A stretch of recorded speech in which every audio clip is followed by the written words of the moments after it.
Hello everyone and welcome to the Planted Outdoor Gear explanation video.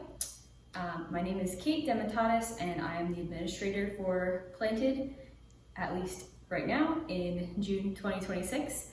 I'm very excited to get to show you a little bit of the outdoor gear that you'll need to bring to Planted. We are very excited to have you join us this August, and I am looking forward to explaining some of the things that we will need you to have. So we're going to start on this end of the table and work our way down to my right. We'll start with some of the bigger items you'll need to bring and end with some smaller things. So let's get started. We are going to start today with your day pack, which is one of the most important items of outdoor gear you will bring to Planted. It's called a day pack because it's meant to hold all the supplies you need for one day. Day packs are measured in liters, and usually if you're shopping online, it will have the liters somewhere on in the description of the item. If you're shopping in person, it's on the tag, and sometimes it's even on the bag itself. Like my bag says Tempest 20 and 20, this is a 20-liter pack. Some of the features that we want you to have in a day pack is we want you to get something that is 20 to 30 liters, and you can kind of gauge how much space you'll need partially based on how big of a person you are. I am a pretty small person, I'm 5'2", and my clothes are smaller, I need less water, I drink less food than I eat less food than someone like my husband who is 6'3" and needs a lot more to keep him going. So you can take that into account as you're deciding what size pack you want to have. Some other things that you'll want to look for in a day pack are waist straps and chest straps. I'll just put this on so you can see what that looks like. So my pack has a chest strap up here that's meant to clip across my chest, and a waist strap here that clips around my hips. And what those two things do is they allow you to carry the weight of your pack on the strongest parts of your body, which are your legs, and keep it balanced across your chest. This is different than a school backpack where you might just have shoulder straps. That's fine if you're just carrying your things around a school campus, but when you are hiking up a mountain in the Adirondacks, you'll be very glad that you are using your legs and not just your shoulders to carry what's in your pack. So we do ask you to find a pack with those things. You'll also want a pack with some side pockets right here. Make sure that your water bottles fit in your side pockets. I actually did not do that, and my water bottles don't usually fit in these pockets, so I have to put them inside my backpack. So pro tip, just make sure that you test that out and see if your water bottles fit. You can look for a pack that has these little hip belt pockets. That is where I like to keep my snacks so that when I'm hiking, I don't have to take off my whole backpack just to grab a handful of trail mix. They're just right there. That's not mandatory, but it is nice to have. You can also look for backpacks that have something called a hydration sleeve.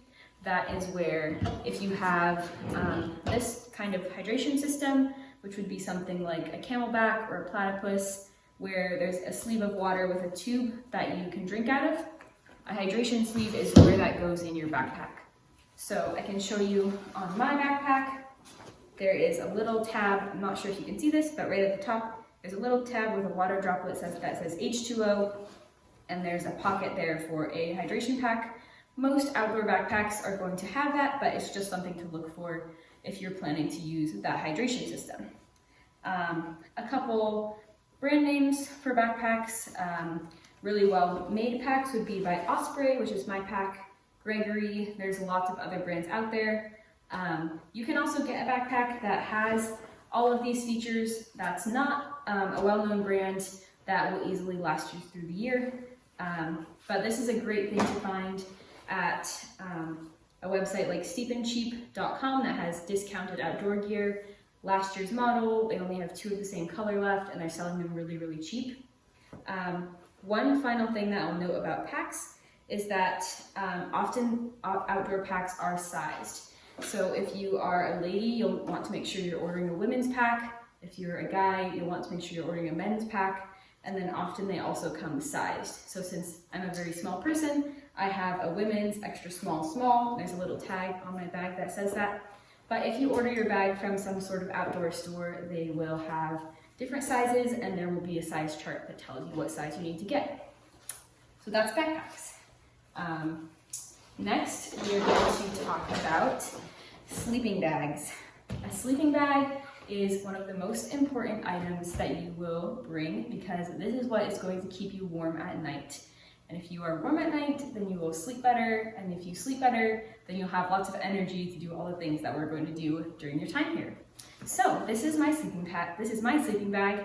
The main thing that we're concerned about with sleeping bags, there's actually two things. There's size and there's temperature rating. So sleeping bags are rated for different temperatures.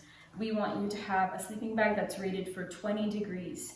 And what that means is that your sleeping bag will keep you warm even if it is below freezing, which it's pretty rare for us to get below freezing when we're on an outdoor trip, but occasionally it happens and we would definitely want you to be nice and warm. So that's one thing. And then we also want you to get a sleeping bag that is really meant for camping and backpacking. So we've had students bring sleeping bags that are really warm, but they're massive and they just can't fit in the bags that we're asking them to fit them into. Any bag you're going to fit a sleeping bag into will be much bigger than the day pack we just talked about, but there's still limited space, and so you do need to have a sleeping bag that can condense down. Mine also has this is called a stuff sack or a compression sack, and that's really nice. It has these little buckles that you can cinch down to make it even smaller, so that can be helpful. If you have any questions about whether or not your sleeping bag is too big, you can always contact us and we will help you to find a good one. You also have the choice of a couple different types of sleeping bags. So there are mummy bags and there are traditional sleeping bags. A traditional sleeping bag is something like you probably had when you were a kid. It's just a rectangle and it probably has a zipper down the side and on the bottom.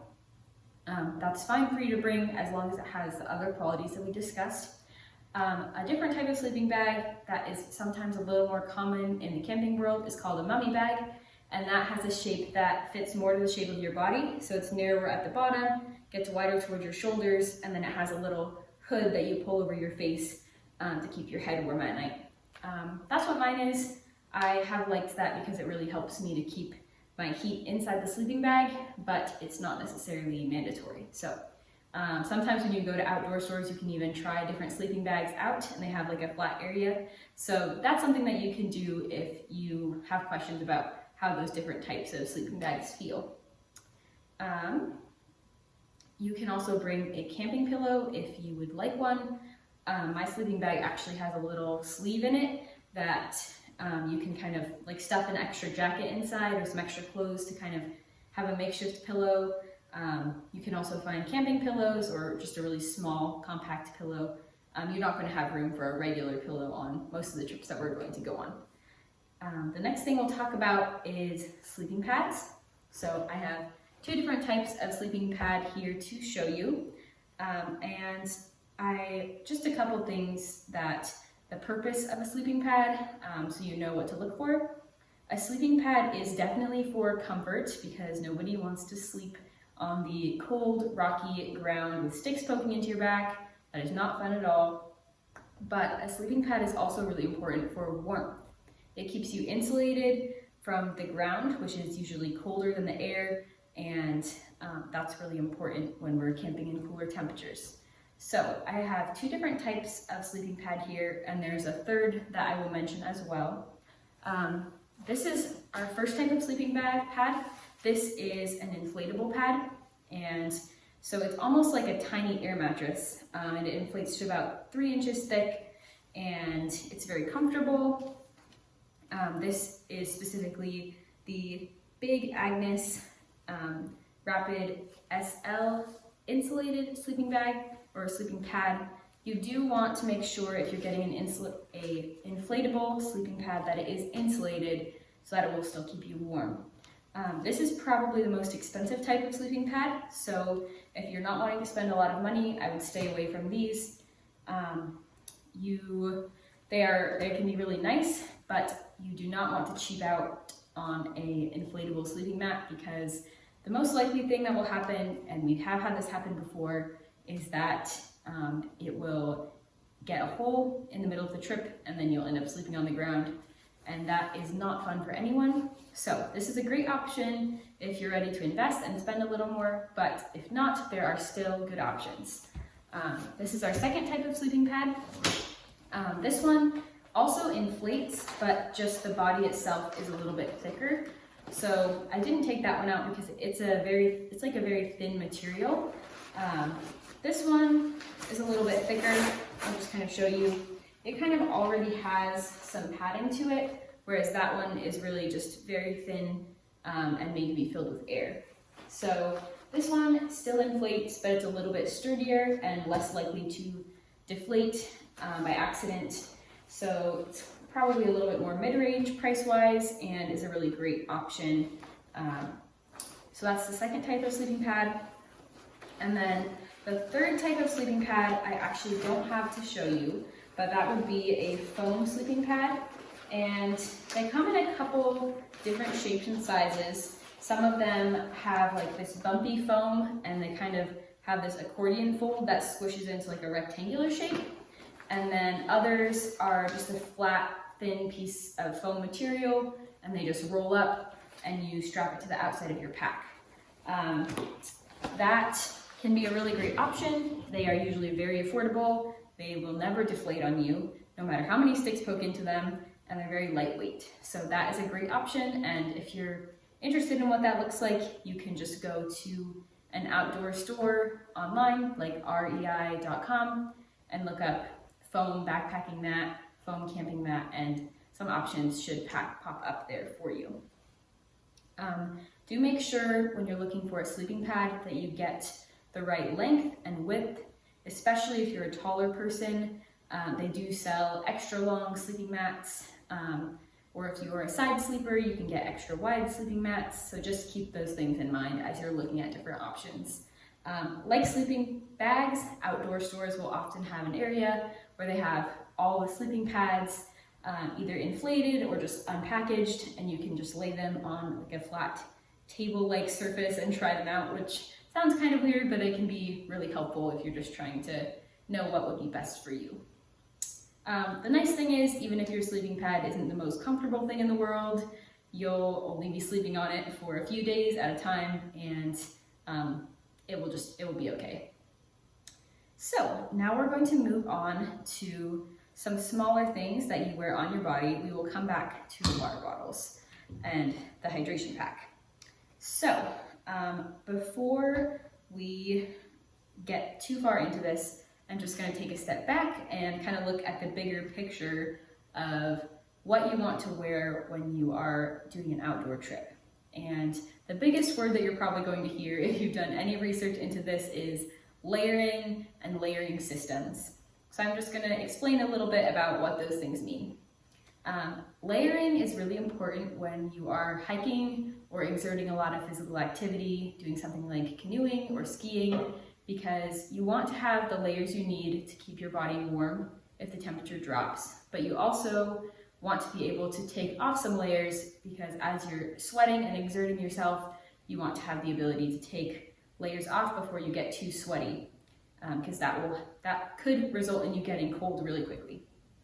I know it seems a little counterintuitive, but trust me on this one, you will want these things. Please bring them. So we will start with the base layers, and I have a couple here to show you. Actually, before we talk about base layers, I will just do a quick note about fabric. All of these things that I'm going to be showing you are going to be either some sort of wool or wool blend, or some sort of synthetic fiber like polyester. And I am normally a natural fibers girl. I love to wear cotton and linen and wool, but when I'm doing an outdoor trip, I do stick with wool and synthetics, and there are very important reasons for that. Different fabrics will react differently when they get wet, whether you're being rained on or you fell out of your canoe, which doesn't happen very often, but it could happen, or you're just getting really sweaty and that's causing your clothing to get wet. Some types of clothing, like cotton, will the fibers kind of collapse in on themselves and it can draw heat out of your body and make you cold really quickly. Other types of fibers, like wool, will absorb that moisture and they'll still insulate you so that you'll still stay warm. Same with synthetic fibers. So anything that you're wearing on an outdoor trip, even socks and underwear, you will really want to be some sort of wool blend or a synthetic fiber, just so that you are able to stay nice and warm when it matters most, when you're away from the comforts of home. So we'll get into base layers. Base layers are clothing that you wear right next to your skin, so underwear and then base layer. This is a base layer shirt, and then base layer bottoms basically just look like leggings. These are mine. These are from Smartwool, so these are made with merino wool. I knew that I was going to use them a lot, and so I was ready to buy a little bit of a nicer set. You can also very easily use things like, there's a brand Cuddle Duds, there's a brand Under Armour, and those are going to be made with synthetic fibers. They'll be a little cheaper and they will still do exactly what you need them to do. So the most important thing is that your base layers are tight to your body so you can fit them under other clothes, and that they are made with wool or synthetic fibers. Hello again. As you may be able to tell, I had to take a couple days to film this video, but we're just going to jump back in right where we left off with mid layers. So for mid layers, you're looking for something to wear over your base layer that's going to be a good middle insulating layer. And there's kind of two parts to this. There's just your clothes, like this is what you typically see on people if it's not raining. And then sometimes there's a jacket over top of that as well. So I'm going to show what I would typically wear for a mid layer. I like to wear some sort of synthetic shirt. This could really be like any kind of athletic shirt. I got this one at a thrift store. As long as it's some sort of wool blend, synthetic fabric. You're probably not going to find wool at a thrift store, but you probably will be able to find just some kind of like exercise wear. And this could be either long sleeved or short sleeved depending on what kind of weather conditions you are in. So if you are hiking a mountain in the snow, I probably would wear a long sleeve, but if you're maybe going hiking on a summer day, a short sleeve is pretty logical. I will say base layers are mostly something that we would wear in the winter time. So obviously I'm not going to be wanting to wear a long sleeve wool shirt in the middle of the summer, so that's when I would just start with my mid layer. On the bottom, you'd be wearing something like these. This is just the same thing, but these are what we call zip-offs.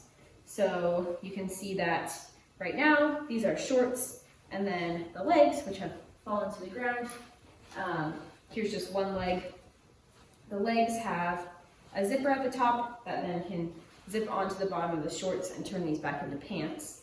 So those can be really nice when you are doing something like a backpacking trip, so that you don't have to pack shorts and pants. That is something that you might want to consider. They also make pants like these that will just roll up. So these are one of my favorite pairs of hiking pants, and they just have little buttons on the side that you can roll up to make them shorter.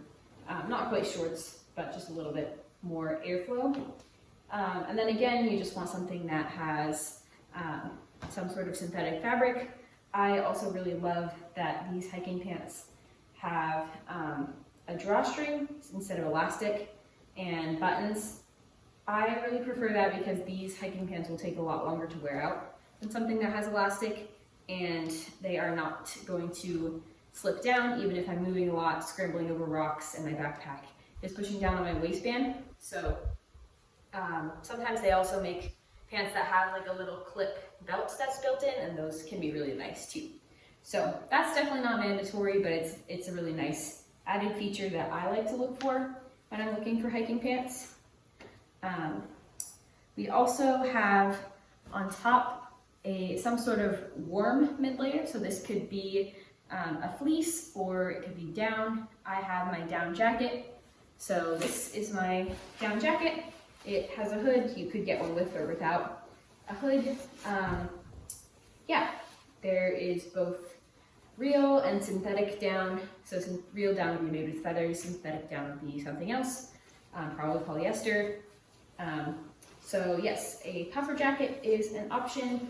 You can also get a fleece. Those can be really nice because there's just pros and cons to each. A puffer jacket will be able to be really compacted and small. You can really pack this down. But a fleece will keep you warmer if you get wet. So again, just weighing the pros and cons. We have people going with both options every year and it's never been an issue. So just kind of go with what makes you most comfortable. A puffer jacket is probably going to keep you a little bit warmer as long as you don't get wet, which is what our next item is for. You will need, this is called your outer layer or your shell. So I have my rain jacket. You do want a rain jacket that will actually work because we will be in the rain almost certainly on some of our trips, either hiking or canoeing in the rain, and you want to have something that's going to keep you somewhat dry. You don't want one of those like thick yellow made for a ship rain jackets, but something lightweight that isn't going to take up a lot of room in your bag is perfect. So some of them even have, if they're made for outdoor adventure, sometimes they'll even have a little zipper in the armpit, which seems really random, but if it is raining and a little bit warm, that can be really nice to have some airflow, or if you're hiking and you're getting really sweaty. The other piece of rain gear that you might not be as familiar with are rain pants. So these are my rain pants. You may have never seen these before, but they're just the same material as a rain jacket, but they're just pants. So yeah, I got these at something called the REI garage sale. So REI is a fairly popular outdoor store, and they have a secondhand section that you can get used gear at for a reduced price. So that can be a really good option to look for, especially if you're in a more urban area. My rain pants, I really like them because they have a zipper that goes all the way down the side and then unbuttons at the bottom. So I can actually unzip the entire side of my pants. And that's really nice if my boots are muddy and wet and I want to get my pants off, but I don't want to pull my whole pant leg over my wet, muddy boot because now the inside of my pants is all wet and muddy. So that's something that can be nice. Definitely not mandatory. And rain pants are one of the only items on this packing list that are optional. So if you get cold easily, especially, this would be something that would be helpful for you to have because this is going to keep you nice and warm, even if you do get a little bit wet. They're also really nice when we do things like, there's the hike that we do that's in the winter, it's on a snowy mountain, and that's not really something that you want to be doing in snow pants because those are a little bit too warm, but like base layers, hiking pants, and then these will keep you nice and warm and a little bit more dry than just hiking pants would. So if you get cold easily or you just want a little bit of extra comfort, I would really recommend rain pants. You can find pretty inexpensive pairs and it goes a long way towards comfort. So I would really consider getting those. All right, next, I don't have this to show you, but just talk a little bit about caving clothes. That's on the packing list. Caving is a super fun activity, but it usually can be, most caves are a little bit damp and also maybe a little muddy. So you don't have to necessarily have any special clothing for this, but I usually wear a pair of old jeans or old pants, some old tennis shoes, and some sort of like sweatshirt that I don't care about because it's gonna get all muddy and gross. So just bring some clothes that you're okay with getting messy. You're going to need them anyway for work time and other activities that we do.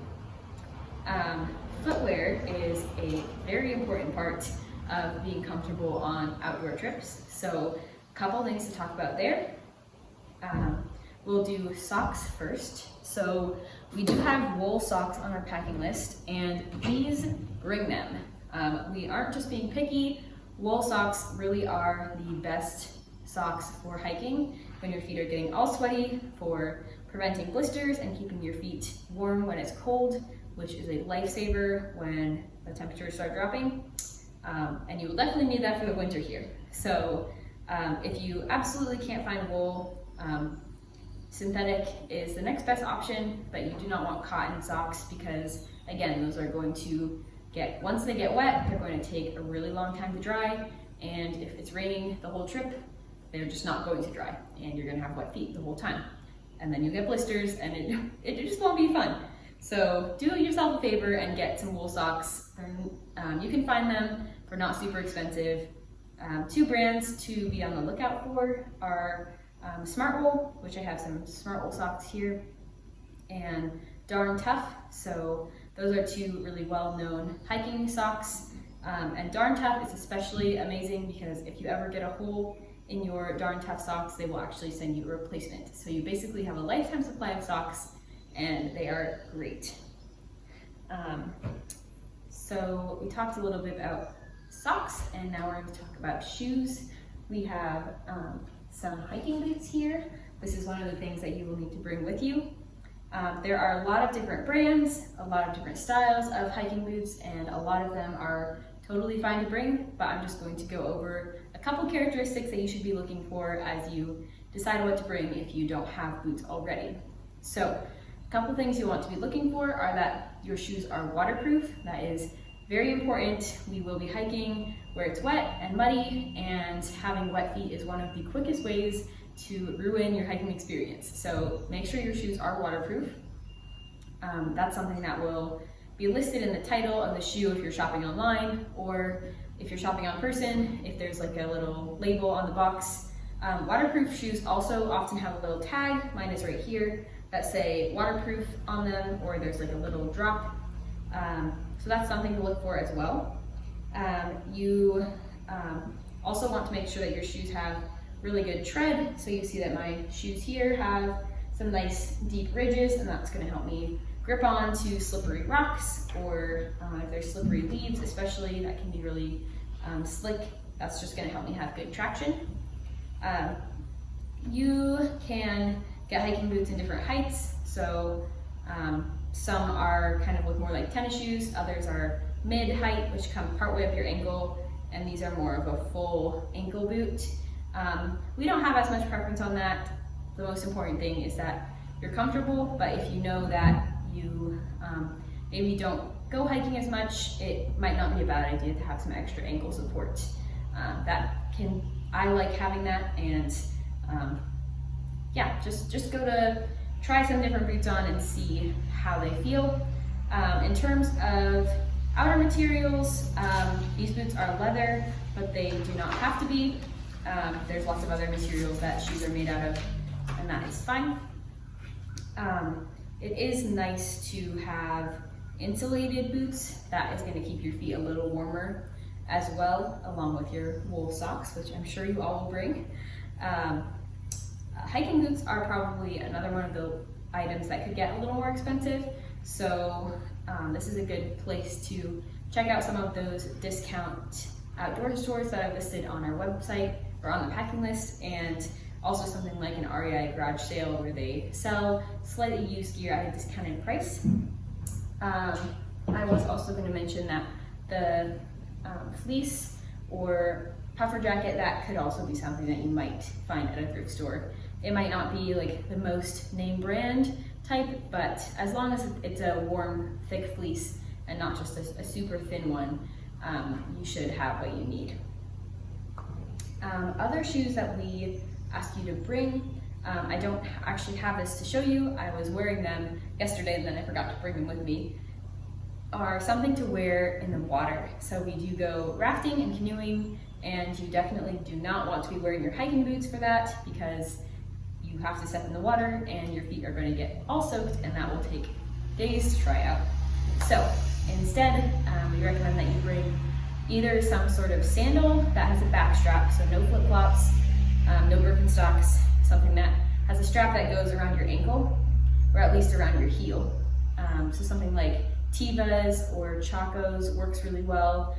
There are off-brand versions of those that work great, but you just need something that is going to go, if I show you on here, like around the back of, around the front and around the back of your foot to keep it really on securely.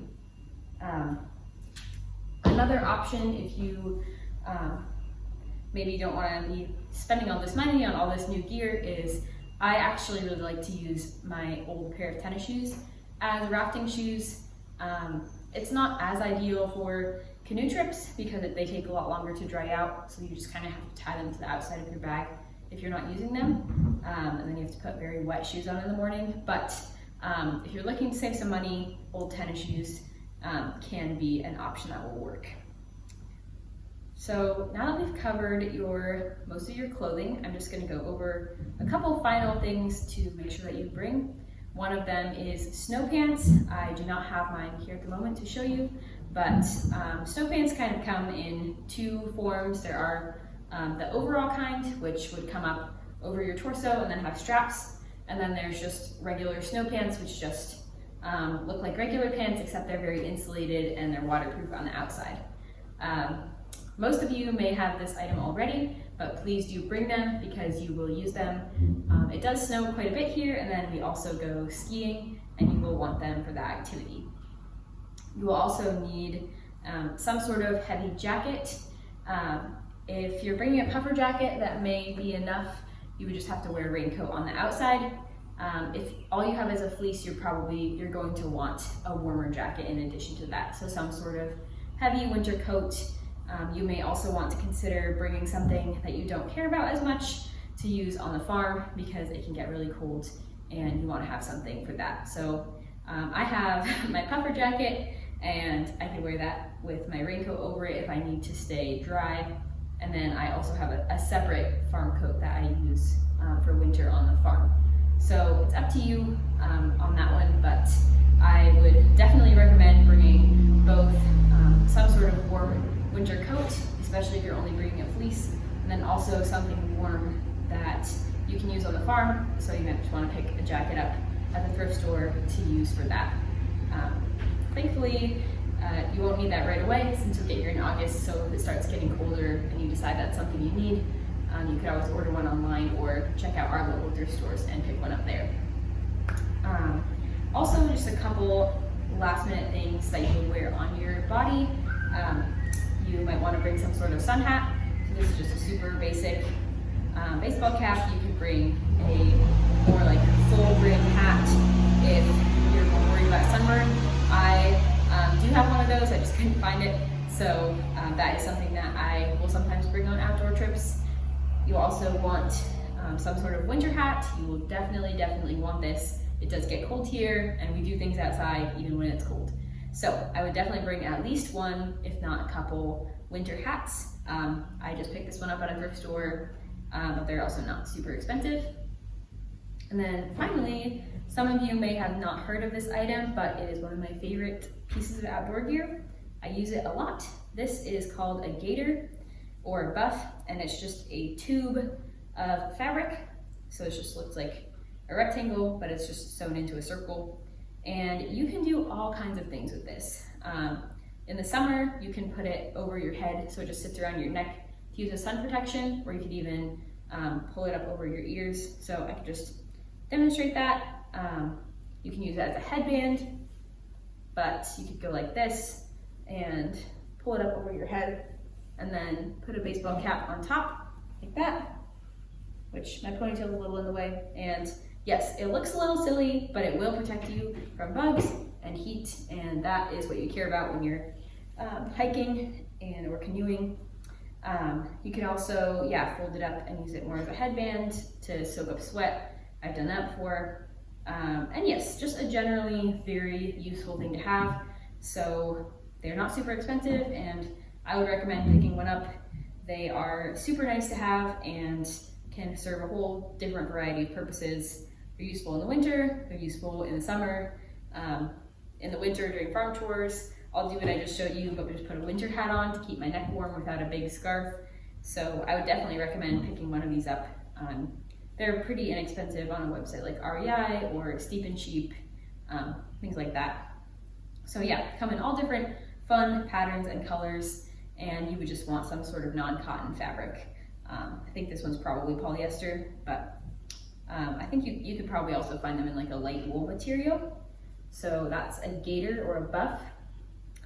And then last but certainly not least, we're going to talk about things that go in your backpack or just things that you'd be carrying with you, but not actual clothing. So first of all, we're going to talk about water, and I have two different options for carrying water here.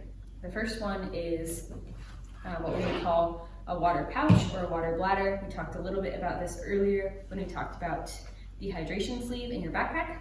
So this is something where you would fill this part up with water and then you put it in your backpack. So it would be, see if I can figure out a way to hold this. It would be in my backpack on my back, and then this part would come over my shoulder. I just tuck it somewhere in my backpack strap, and then this part has a little cap that pops off, and you suck this and the water comes through the tube and into your mouth. That is very nice when you're hiking to not have to stop in order to drink water. You could just be drinking constantly.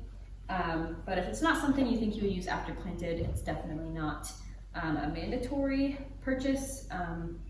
But I love mine, and mine is a Source wide pack, but there's lots of brands that make them. There's Platypus and Camelback, so you can do some more research on that if you're interested, or send us an email and we can give you some more information about those.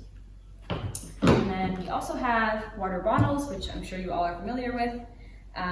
We here at Planted like Nalgene's because they are very tough, and what we really like is that they have this little loop on them, which is great for something like canoeing, where you want your water bottles out, but you don't want them just rolling around the bottom of your canoe, distracting you and being annoying and rolling out of reach.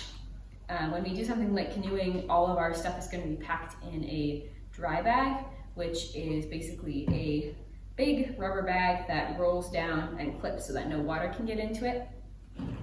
So I meant to bring one of those to show you, but maybe I'll just have to insert a picture somewhere in this video so that you can see what that looks like. But we really like Nalgene's because they have something you can clip onto. These are Planted Nalgene's, and we do sell them here. So if you want to hold off getting new water bottles until you get here, we would be more than happy for you to purchase one, or actually two for yourself. You will need either whatever you decide, whether whatever water bottles you go with, you will need at least 2 liters of water capacity. So 2 liters is kind of the rule of thumb for how much water to bring for each person when you're going to be out for a full day, which we are multiple times a year. So each Nalgene is 1 liter, so I need 2 Nalgenes. Or if I was to bring my hydration pack, I could bring just that because mine is 2 liters. You will, if you decide to bring a hydration pack, you still need water bottles because something like this is not going to be accessible when we're canoeing because your day pack will be inside a dry bag and you won't be able to access this easily at all. So whether or not to purchase one of these is up to you, but you have to have some kind of water bottles just so that you can have water when we're canoeing. That's very important. Some other things that you will need are a mess kit, and that is just something that you use to eat with on the trail. It's your dishes. This is mine. So different mess kits come with a variety of different things. There's also different materials. Some of them are metal, some of them are plastic. Those are pretty much the only 2 materials they're made out of. So mine is a lightweight plastic. It has a bowl plate situation, a cup, and then I have some utensils. Generally, you really don't need to bring all of these things. Like I don't think I've ever brought my knife or fork on a camping trip because we're typically eating meals that are pretty prepared ahead of time, and we're just kind of hydrating them, heating things up. So I've never brought my knife. I don't think I've ever really brought my fork. Really, as long as you have a spoon or some kind of spork, that usually works really well. And then some kind of bowl situation. The bowl can also be used as a plate in a pinch. And then a cup. If you want a cup for hot drinks, just make sure you can get one that is okay to put hot things in. And on some backpacking trips, I really only bring the cup and the spoon because there's really not too many meals that you can't eat out of a cup that you would have when you're backpacking, and the less dishes, the better. So I would get something that at least has some sort of bowl situation. A plate is not really necessary, and then a cup and some utensils are going to be what you want. I also like this one because it has something to put my mess kit in. That's nice and breathable, so I can just put it in there while it's still wet and let it dry. And some mess kits have like a elastic situation that holds it all together. That's fine. You just want something so that all of this stuff isn't flying around in your bag and getting lost where you can't find it. Okay, 2 more things left. A very important thing for you to bring is a headlamp. So mine is actually at my house right now, but any really basic headlamp will work. You just ideally want something that has a red light setting so that that's really helpful when you are trying to stargaze. It disrupts your eyes less so that your eyes don't get used to the bright light and can't see the stars anymore. It's also really nice if you are camping and you need to go to the bathroom in the middle of the night, then your tent mates aren't woken up by this super bright light. You can just see what you need to see to get out of the tent, and you don't wake everyone up in the process. So I really like a headlamp that has a red light setting. If you really can't find one, it's not the end of the world, but that is my preference. I think I got mine on REI.com for maybe like $30. Most of them are battery powered, and that's super easy. Not a bad idea to bring some extra batteries. It's always good to have those in case your headlamp goes out. So the last thing that I'm just going to show you is something that is very optional. I don't know if this is even on the list, but it's something that I have really been loving, so I just thought I would show it to you. These are my trekking poles,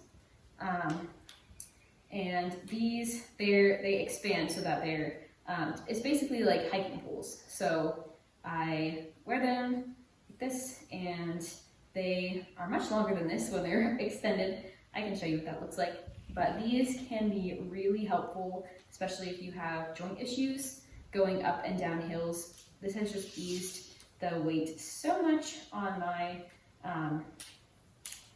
just on my joints, and it's been really, really nice. So they are telescoping, so they're easy to store, and then just clip them like that, and I'm ready to go. So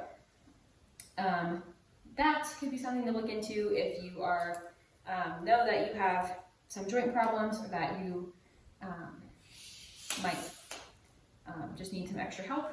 I know I love having the extra help from my hiking poles, and if that's something you're interested in learning more about, just reach out to us and someone can give you a little more information about that. These ones are the Lucky brand. They're a little bit more on the higher price point, but I'm sure that there are other options that are a little bit less expensive and will still do a great job. So those can be really nice and really do ease up the weight on your ankles and your knees when you're going downhill, and then they kind of just help you with the extra momentum when you're going uphill. So that is the Planted Packing List Outdoor Adventure Edition, from your day pack to your boots to your water, what all you need to bring and why. We do ask you to please bring all the things on this list. You will need them, and if you have any questions about what you need to bring or what characteristics to look for, you can always reach out to us, and just reach out to whoever has been your contact person with Planted up to this point, and we would love to answer your questions. We are looking forward to having you here and all the adventures we'll get to go on, how we will get to see God's glory and creation together, So happy packing.